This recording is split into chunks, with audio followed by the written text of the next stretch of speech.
Ladies and gentlemen, boys and girls, welcome back to the channel and the podcast. This is the NFL Week 14. My God, it's already Week 14. The NFL Week 14 Final Thoughts video and audio version on the podcast. Welcome if you are new here. My name is Sal Vetri. I do indeed cover daily fantasy sports in the NFL, NBA, WNBA, and the MLB streets. NBA video content going out every single day on this channel. But for right now, we're doing this NFL Final Thoughts Week 14. I love this, man. There's a ton of fun to do. So if you're here right now, I'm going to announce a winner from the contest that we ran last week. Pretty much all week long you could enter who is your best 6K play of the day on NBA. Similar contest that we ran for the few NFL videos for the showdowns and the early picks show for earlier this week. And I'm going to announce the winner right here live for a $25 PayPal. This person, I believe they might have, or maybe they did not leave a PayPal, but the winner for the contest is going to be none other than, right here is the person. This is the one that I want to pick. Mario McMichael. Mario McMichael entered the contest, I believe, a few times. Entered on the showdown slate and picks Horsted, who actually had a few receptions in that game and crushed, I believe, value on that slate. So Mario McMichael, reach out to me. Reach out via your, or just in the comments. Let me know a Twitter so I can DM you, or if you just want to throw your PayPal down there. You have just won $25 giveaway. So if you want to be entered into a chance to win that $25 giveaway for next Friday, just let me know down below. Who do you think is the best wide receiver play? Who do you think is the best wide receiver play below 7,000 on this slate? It could be in the 4K range. It could be in the 6K range. Best wide receiver play below 7,000. Leave your Twitter handle and or a PayPal for a chance to be entered in to win that. You can also check out, linked up down below, is my Patreon exclusive content. I'll be having a Sunday closing thoughts. I show you exactly what I'm doing, my stacks for the week. I also have a live stream on Saturday. Today will be an ownership show, so you can check all that out. And there's way more than just that. Linked up down below on Patreon. Social media is at SalVetriDFS on Twitter, SalVetri on Instagram. And lastly, this video is sponsored by, as you can see above my head right there, Fantasy Draft. Some exciting news today, but before we get into it, what is Fantasy Draft? Well, they're just eliminating rake in DFS, at least on their site. So rake, what is that? Well, you're paying 10 to 15% is what Draftkings, FanDuel, these other sites skim off the top. So you put $100 into a contest, everybody does that. They're taking $15 from everybody off the top. They're keeping the rest for themselves. That's their business. That's their profit. That's the way that they operate. And then the rest is shipped out to people. So it's terrible. Less people win overall when that happens. And the ecosystem becomes much worse the more rake that you take out of it. Well, Fantasy Draft is saying we don't want to take any of that. They're offering a subscription depending on how much you pay per month. Oh, I don't want to pay a subscription per month. Well, if you play DFS at all, you're going to pay like 1% at most in rake. So would you rather play continuously monthly 1% in a subscription fee, or like 12 to 15% in rake on another site? Would you rather take out a loan? And I know it's not the same thing due to compounding interest. There's none of that here. But would you rather take out a loan on 15% or 1%, right? You're just saving money either way. So check out Fantasy Draft. And what they're doing for my viewers and listeners is they're entering a $100 free roll. And this is just where it starts. It could potentially get bigger from what I'm hearing and what they're telling me. A $100 free roll for anybody who wants to enter, linked up down below. It's totally free. It is free to enter. $100 up for grabs. Right now, there's only 8 people in there as I record this, so they have a pretty good chance of winning that money. So check it out. Linked up down below. If you're already in Fantasy Draft, you just click enter lineup into this one as well. And if you're not, you should sign up because there's a $100 free roll, and it's pretty cool. So that'll be linked up down below to Fantasy Draft, $100 free roll. Definitely check out Fantasy Draft. Again, linked up down below, $100 free roll. So let's get into this. Final Thoughts Show, 6:54 a.m. East Coast time. It is Friday, December 6th. This is the target offense sheet over my shoulder. It is on Patreon as well, but if obviously not, you can take a screenshot right there, stop your video, whatever you have to do. So quarterbacks is something we don't have to spend a ton of time on because usually for a tournament, I'll just be stacking. I'll point out any guys who I think are better cash plays, but these are just my quarterback interests. Lamar Jackson, I'm probably just going to run naked. You get the matchup against the first time in history, the guys, the 2 most rushing yards at any point in the season facing each other in history here. So you get just the mobile quarterback, the evolution of the mobile quarterback. No longer is it a wildcat quarterback. No longer is it this guy who's just going to go out there and maybe, like Team Tebow, maybe complete like 4 or 5 passes that are half decent. No, now it's a very, very lethal weapon on the ground, like Josh Allen running design runs in that Buffalo Bills offense all season long, dating back to last year.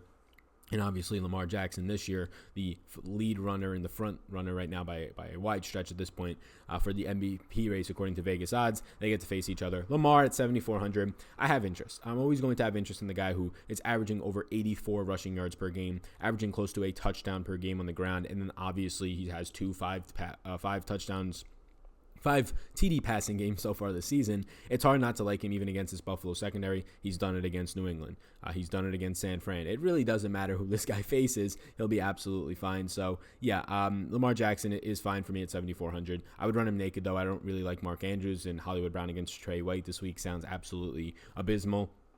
Matt Ryan, he'll get back. Austin Hooper, it seems like Ridley is going to be ready to go. Gage, all these guys are questionable. Julio seems to be ready to go. I prefer Hooper the most to stack him with, and then Ridley after that. We'll talk about each of those guys. This is the fastest paced game on the slate. Ryan's averaging 39.7 pass attempts per game, over 293 in some change passing yards per game as well. And now we get to Carolina secondary that has been better. Like, you attack this team on the ground without question, but they have not been as good due to some injuries, at least in the middle of the field. On the outsides, James Bradbury has been one of the best cornerbacks in the league. It's similar to what you're seeing in Buffalo for Lamar's matchup, where Tre'Davious White is shutting down one side of the field, and you have a quality safety behind him, like a Micah Hyde for the Bills, and it becomes a very nice secondary if you get any pass rush. That's what's happening in Carolina as well. They're just not getting a lot of pass rush, so Matt Ryan should be absolutely fine today in terms of the amount of time he'll have in the pocket to find these receivers and a lot of weapons to stack with. Phillip Rivers might be an odd one for some people to see on here, and it might be, but he's just the only guy below 6K that I have interest in, and he has a lot of options that you can pair him with. So a 23.25 team implied total as a 3-point favorite. Look, Jacksonville, the offensive line here for Phillip Rivers, it's always a concern, but he got Okun back last week. It becomes a more neutralizing offensive line matchup against Jacksonville's defensive line, and they got Miles Jack now on IR, so little things are just making it a little bit more appealing for me. And you also factor in that Keenan Allen is now a month and a half removed from his injury. He's been looking a lot better. Hunter Henry is one of the better tight end plays on the slate, in my opinion. There's just weapons. If you wanted to go to Mike Williams on the outside, probably a tougher matchup, as he'll see primarily A.J. Boye. Keenan Allen will avoid that matchup and get DJ Hayden in the slot, which is a very good matchup for Keenan Allen. Then, yeah, it's a spot that Phillip Rivers is cheap. Hunter Henry is cheap. Keenan Allen is relatively cheap for some of those other top-end receivers that have 25, 30-point ceilings like Keenan Allen does. I'll get there in some bunches. Me putting Phillip Rivers as a yes might be somewhat bold for people, but it's just a pricing play. I like the matchup here. It's not like him being a yes does not mean I want a ton of him. It just means I like him more than sort of what the field is doing right now.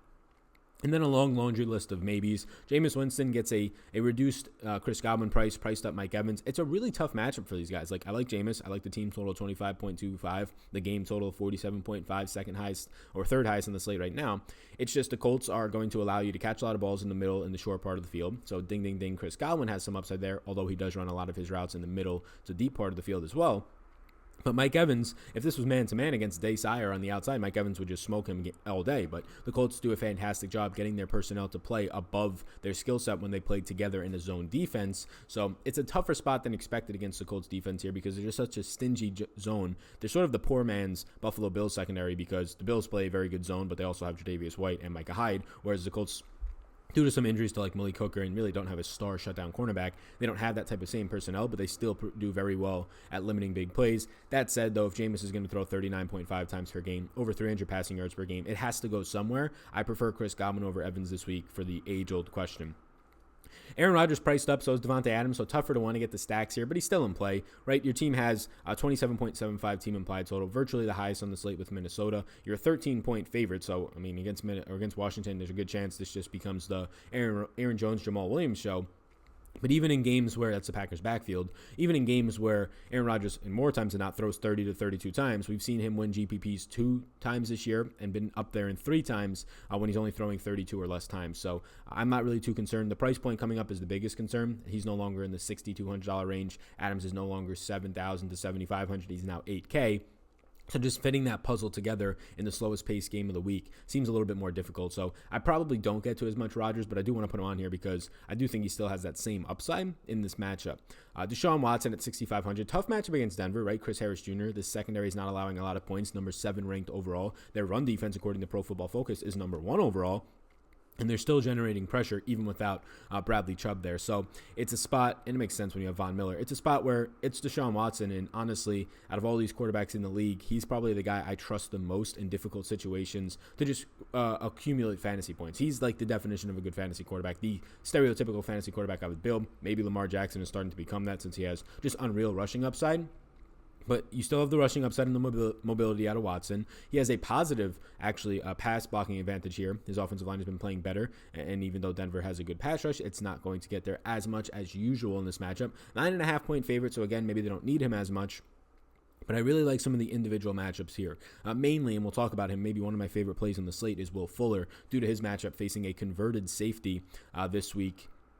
And should be in Harris, a converted safety. It should be a very nice spot for Fuller. And then you always have Hopkins. He's matchup proof. Yes, Stephon Gilmore, quote unquote, shut him down, although he had 5 receptions for 64 yards. And pretty much every time, for the most part, that he was targeted, but with Gilmore in coverage, he was winning it more times than not. So I do think that it's still fine, even if he's playing Chris Harris Jr. Harris Jr. has been amazing in shadow matchups this year, locking down Devontae Adams, Allen Robinson, Keenan Allen, Amari Cooper. Odell was the only one who did well against him. He had like 4 catches for 81 yards, and one of those was just an insane Odell catch and run for like 40, 50 yards. So outside of that, he was shut down, and it's a catch that probably nobody else in the league makes except Odell. So it was really good defense, just an even better catch. So Watson was fine for me. Mahomes as a secondary interest. Yeah, this is the issue with Mahomes. Like, yes, he's torn up last year. You saw that huge game against New England. But this is a different secondary without a doubt. Even if Jason McCourty doesn't suit up, J.C. Jackson is top 5 in pass rating against the Patriots' number 3 cornerback. So not getting much relief there. The Patriots do an outstanding job just not letting Travis Kelce do anything. In 5 career matchups, Travis Kelce, his best game was like 61 yards or 23 yards and a touchdown. Was one of his best games ever, which is that's like 11 fantasy points. Outside of that, like 5 catches for 40 yards, 4 catches for 61 yards. Those are the types of performances that Travis Kelce is being held to. It's just Bill Belichick saying, we're going to take one thing away from you. You pretty much can't take Tyreek Hill away. Like, you really can't, even if you bracket double coverage. He's just a different type of player. He doesn't stay only on the outside. You can't take that type of guy away. Stephon Gilmore can't just shadow out Tyreek Hill. The skill set is not one that can just be taken out based on where they use him on the field, out of the backfield in the slot. So they just take away Travis Kelce. So that hurts a $7,000 Patrick Mahomes. Sammy Watkins playing out of the slot primarily now is probably the best matchup they have against Jonathan Jones in the slot, but still not great. So Mahomes at 7,000, you're just betting on talent here. Only a 22.75 team implied total, though. 3-point underdogs, that's why you like it a little bit more, just because they're going to have to probably be throwing the ball, as they usually do with their backfield being a mess. It's just something I don't really love. I like Baker Mayfield a lot, 6,300 against Cincinnati. Look, these matchups are going to be really good for them. B.W. Webb, a slot cornerback who got thrown into the slot and had been producing well in the slot because he was terrible on the outside. Now, for the last couple of weeks, has had to be playing on the outside, and he gets Odell this week, so really good spot for Baker here.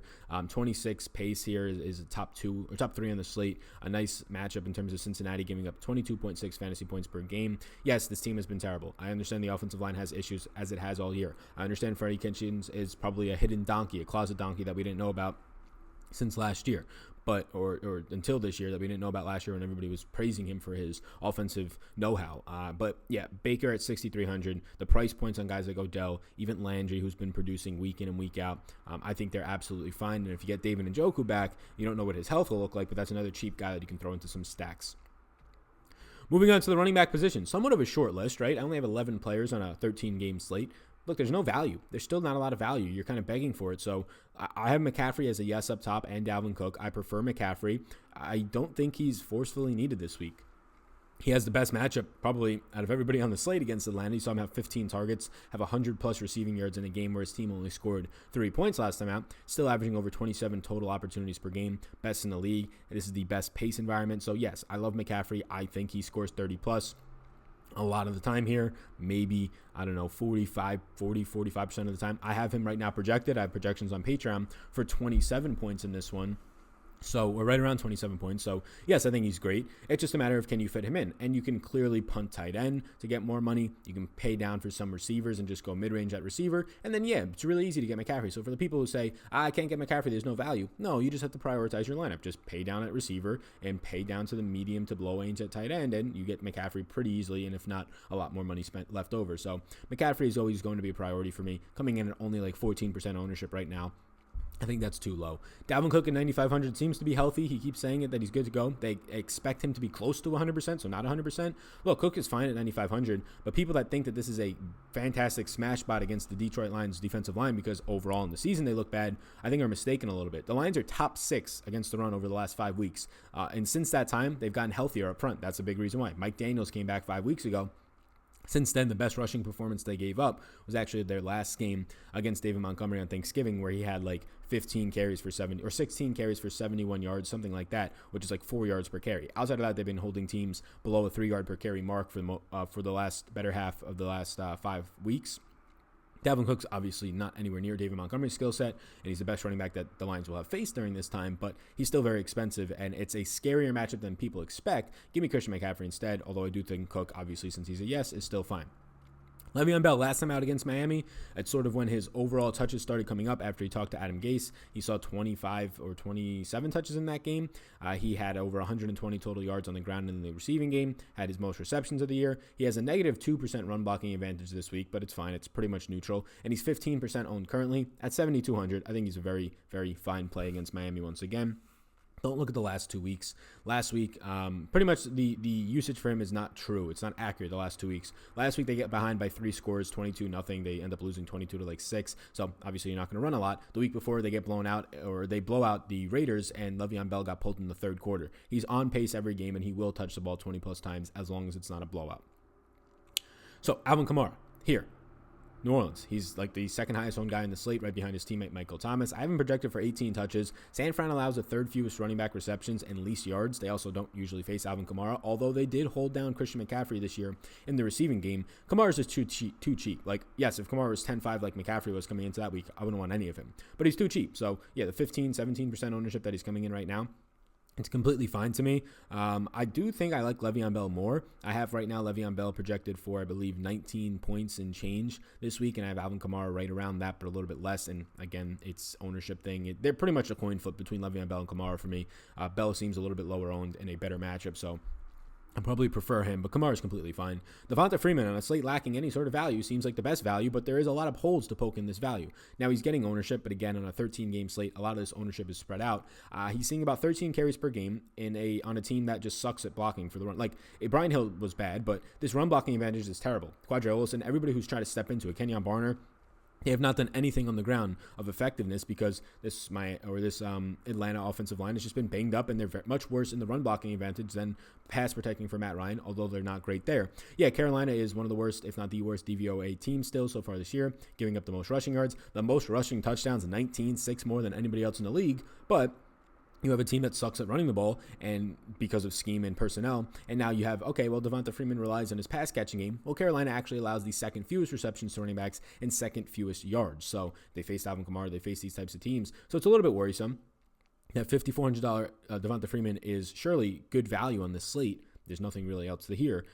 But if he's going to be somewhat chalky, I think there's ways for this to fail. A lot of ways. He's probably touchdown dependent. At 5,400, I think it's still fine. He'll be a yes, but he's not somebody I have a ton of confidence in.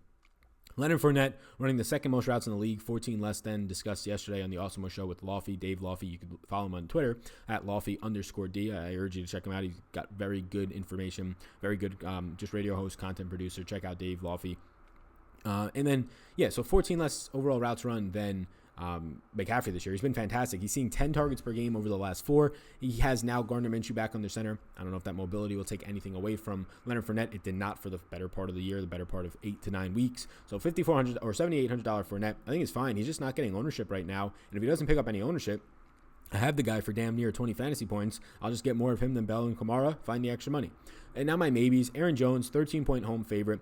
He's likely to see about 16 touches here. Jamal Williams is likely to see 12 to 15. If Aaron Jones is playing well, then you'll get probably around 18 or plus touches for Aaron Jones. It's just a really good matchup against Washington. One of the best run blocking advantages on the slate for the Packers against Washington's defensive line.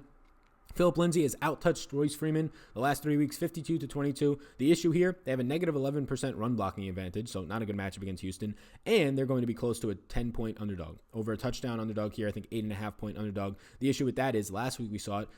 You saw Philip Lindsay only on the field for 40% of the snaps, where Royce Freeman was out there for 60% or more, because he's just a better pass protector. So if you're going to get down big, well, then the defense is going to pressure more, and then you need a pass protector on the field. So you might get more Royce Freeman on the field. The upside for Lindsay in that is he's still out-touched by more than around 2x Royce Freeman last week. So even when he's on the field, they're making sure to give him the ball. At 5,300, I do think he is in play. It's just worrisome, this game environment and the matchup for him. Probably has to rely on the passing game, which he surely can. Jamal Williams at 4,800.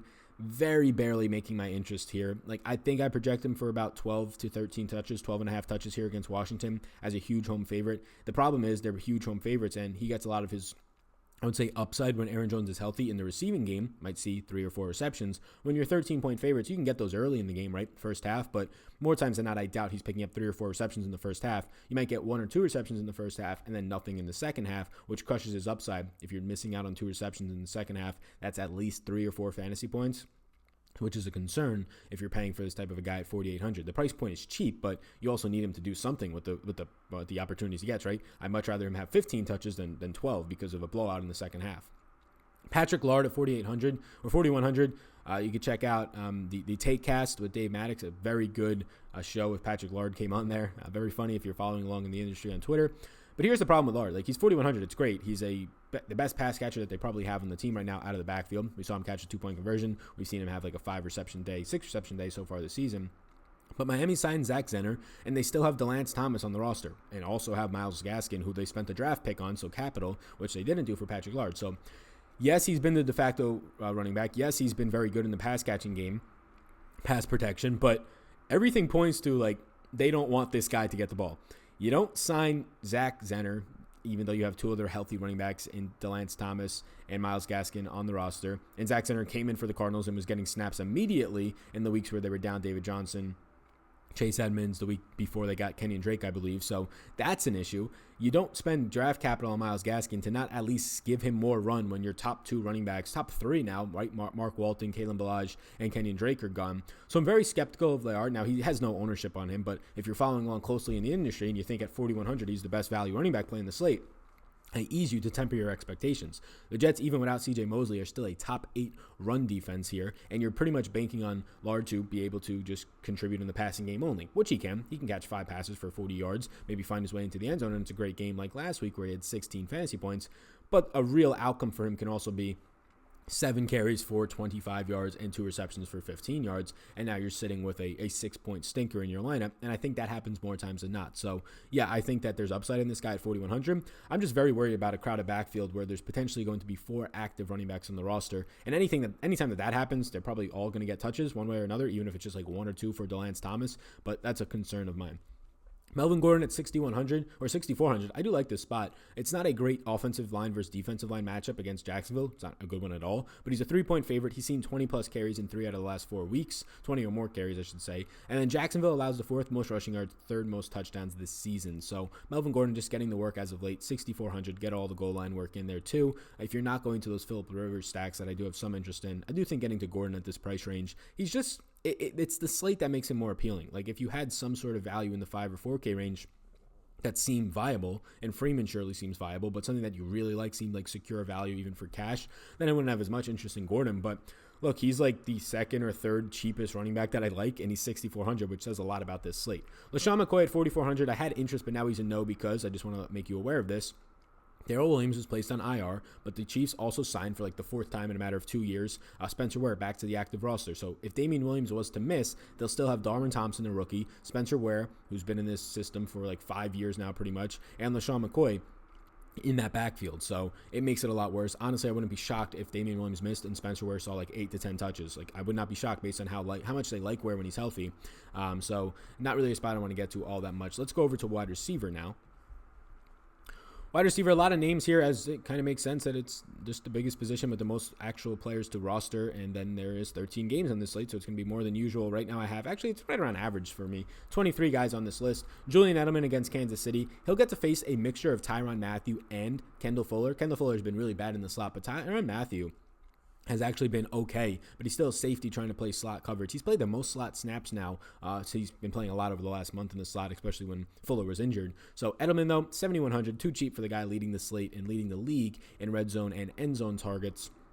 I really like this spot. If you think about the individual matchups for New England, Mohamed Sanu, tough matchup on the outside against Ward. They really don't trust their tight ends all that much here. Out of the backfield, it's an okay matchup in the passing game for guys like James White, but the best matchup, as it will continue to be more times than not for the Patriots, is Julian Edelman's mismatch in the slot.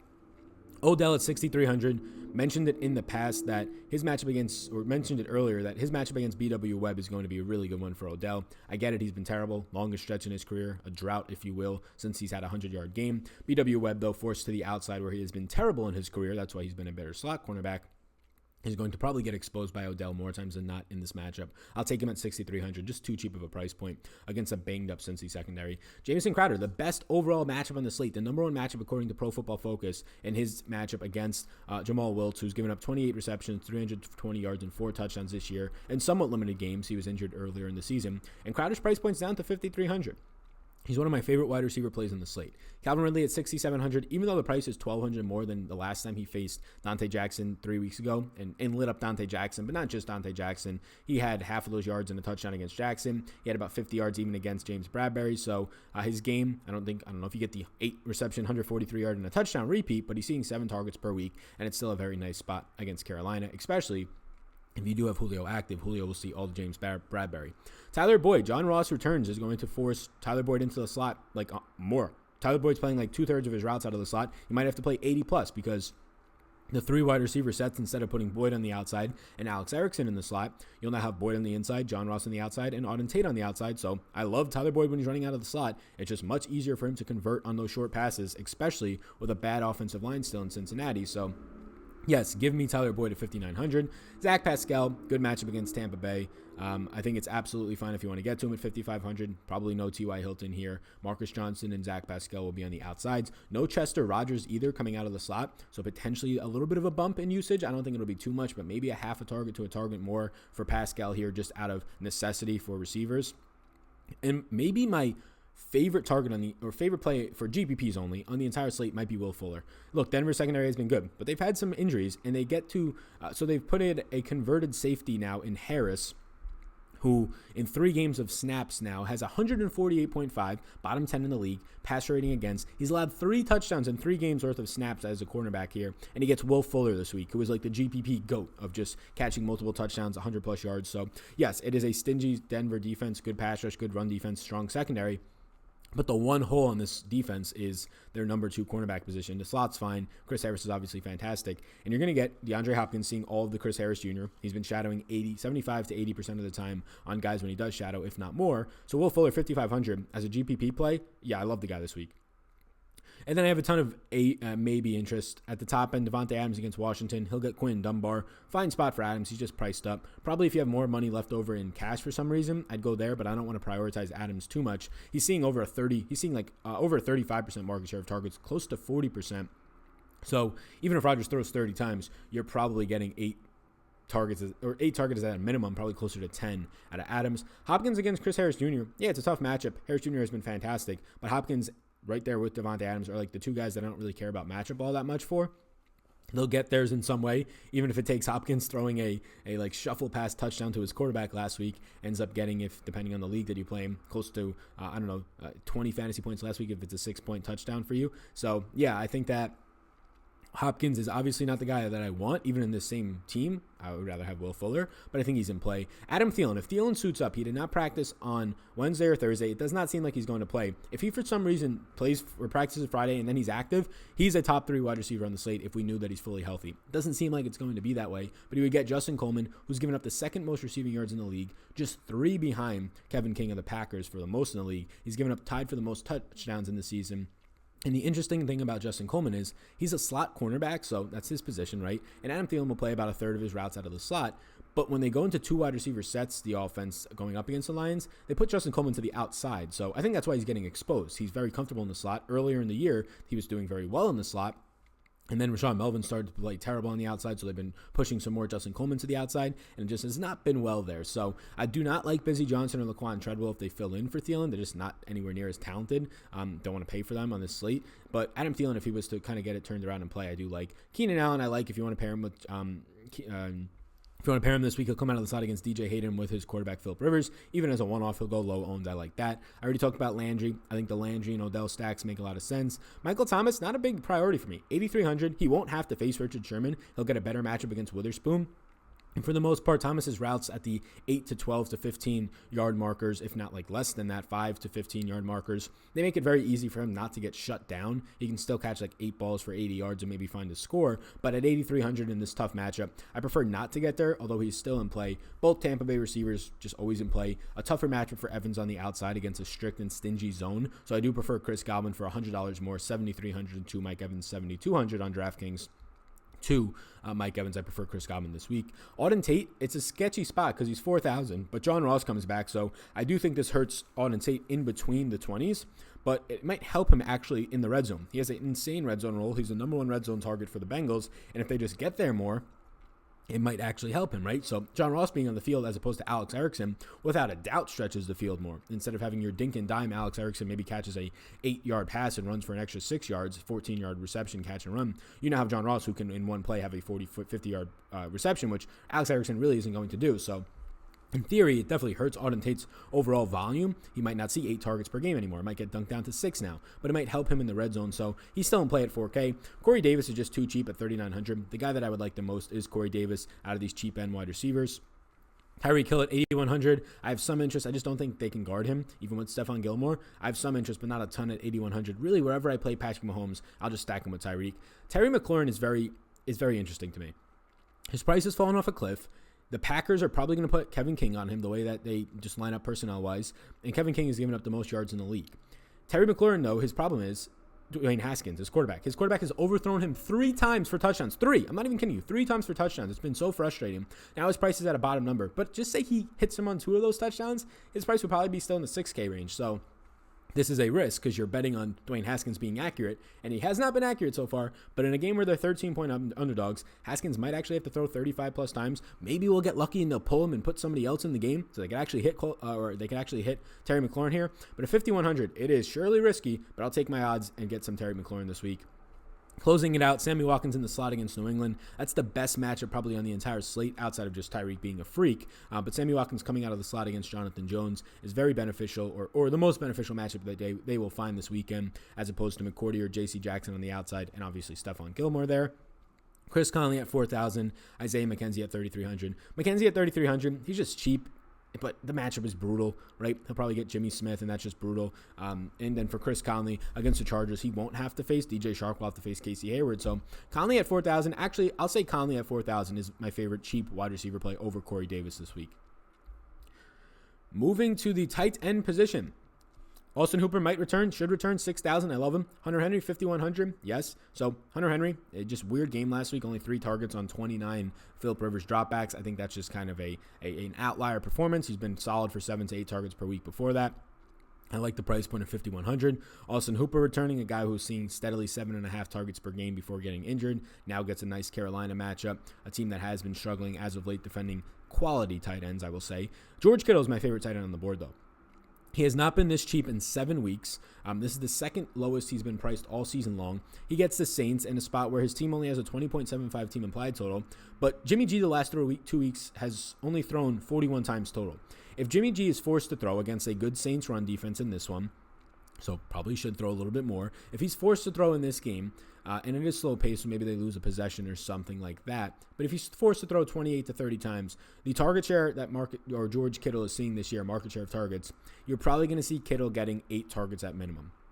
$5,900 for George Kittle's 8 targets is atrocious. Travis Kelce at $6,200 is just too cheap, but New England literally takes this guy away. Now at $6,200, I'll still have a good amount of him. He'll probably be a top 3 or 4 owned tight end for me, but earlier in the week, I liked him as my number 1 option. Looking more into it, though, Bill Belichick's scheme, it's not just Travis Kelce ending up having bad games in these spots. Out of the 5 times he's played him in his career, twice in the playoffs, it's Bill Belichick literally saying, this guy is not beating us. And you can see what they're doing with their coverages, shifting more towards the middle of the field on Kelce, making it a little bit more brutal for him to get open and really get anything after the catch. Darren Waller at $5,800, probably the guy I like the least out of the Hooper, Henry, Kittle, Kelce, Waller bunch, all these guys at 5K or above.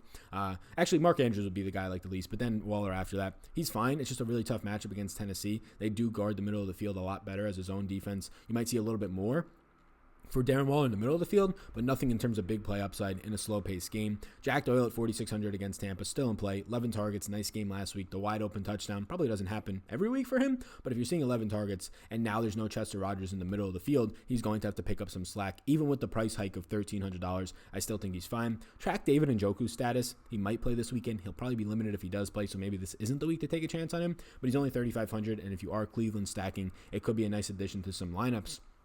Lastly, Greg Olson is going to be out, and Carolina has said they're going to run a tight end committee of 3 guys. That sucks, because Ian Thomas right now is $2,500, the stone minimum, and last year, to close out the season, he played the final 5 weeks of the year with Greg Olson hurt. He played in the beginning of the year some too. But he had at least 10 fantasy points in 4 out of 5 games. He had at least 12 fantasy points in 3 out of 5 games, and he had 15 plus in 2 of those games. Ian Thomas is a legit tight end who's talented in a very good matchup against Atlanta.